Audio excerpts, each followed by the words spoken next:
Tonight, you're going to throw a piece of meat into a hot pan and barely think about it. The sizzle, the smell, the 30 seconds it takes to change from raw to done. It feels like the most ordinary thing in the world. But that ordinary sound, that hiss of fat hitting heat, might be the single reason you're capable of reading this sentence right now. Strange thought, isn't it? Your brain uses about 20% of your daily energy. That's a huge cost for an organ that weighs about 3 pounds. No other animal on Earth spends that much fuel on thinking. So where did the extra energy come from? Not from bigger meals, not from more hours spent eating. It came from a change in the food itself, long before your species even existed. For most of human history, eating was a full-time job. Chimpanzees, your closest living relatives, spend nearly half their waking hours chewing. Raw meat is tough. Raw plants are worse. Fiber and connective tissue take enormous effort to break down, and even after all that grinding, the body only absorbs a fraction of the calories hiding inside. Your ancestors faced the exact same problem. Then, something changed the equation entirely. Around 1.8 million years ago, a new hominin appeared in the fossil record, Homo erectus. Bigger brain, smaller gut, smaller teeth. That combination shouldn't work.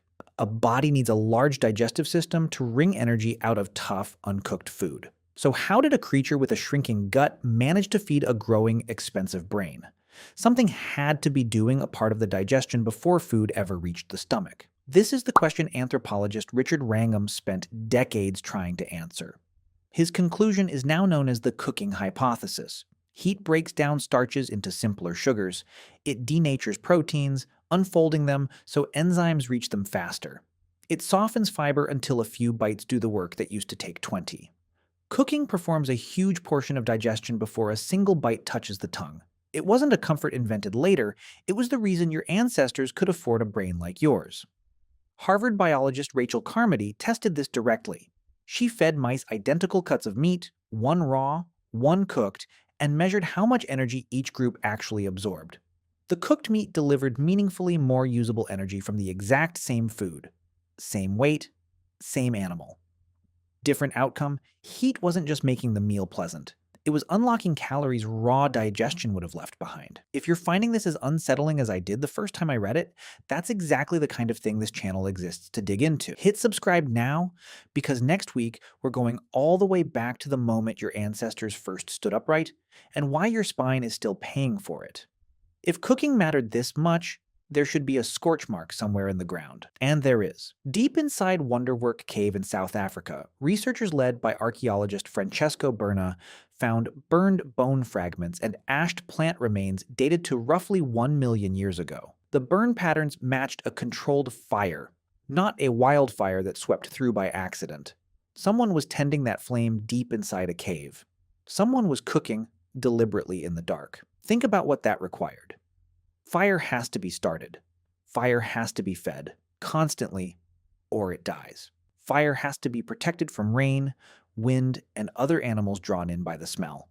None of that is instinct. It's a project, and it demands memory, cooperation, and the ability to imagine a future where the flame is still needed.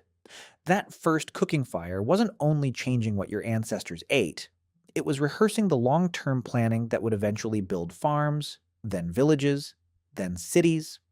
And once meat entered the fire, everything sped up. Cooked meat is calorie-dense and quick to digest. Compare that to a raw diet, where an early human might forage and chew for 6 or 7 hours a day just to break even. Cooking bought back hours, every single day. So what do you think those extra hours were spent on? Some researchers believe they were spent on something you'd recognize instantly. Socializing, teaching, making tools, sitting beside other people, watching a fire flicker, which may be one of the earliest settings for shared storytelling. Before language was fully formed, there was already a circle of people sitting close at night, faces lit orange, doing nothing but existing near warmth and food together. The hearth wasn't just a kitchen, it was the first living room. There's a clue hiding in your own mouth right now. Paleoanthropologist Peter Ungar analyzed microscopic wear patterns on ancient tooth enamel. A raw, tough diet leaves deep, jagged scratches.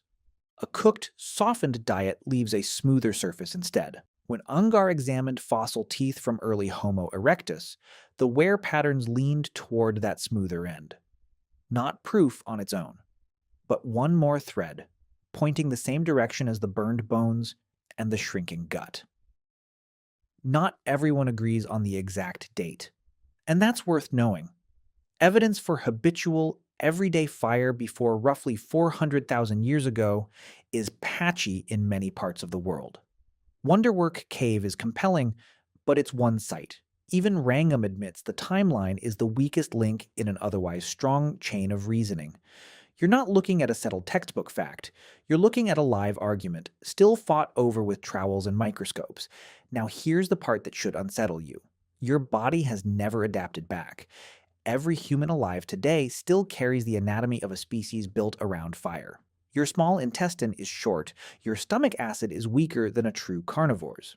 Your jaw muscles are modest compared to a chimpanzee's. You are built around the assumption that your food has already been partially broken down by heat before it reaches you. Hand a modern human a strict raw diet and watch what happens over time.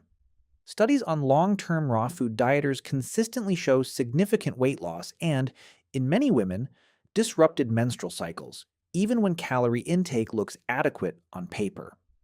Your biology, after a million years, is still waiting for the fire to do part of the work.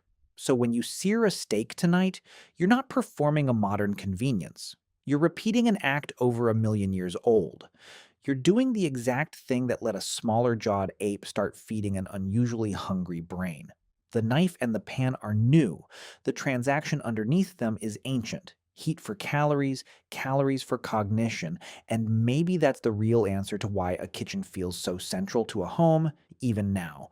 Why the smell of something cooking pulls people into the same room without anyone announcing it. Why gathering around food instead of eating alone feels less like a habit and more like a pull. You can't quite explain. You're not imagining that pull. It's older than language, possibly older than your own species. Tonight, when that meat starts to sizzle in the pan, you won't just be making dinner. You'll be finishing something your ancestors started around a fire a million years ago. One flame, one softened bite, one borrowed hour at a time, quietly building the mind you're using right now to read these words.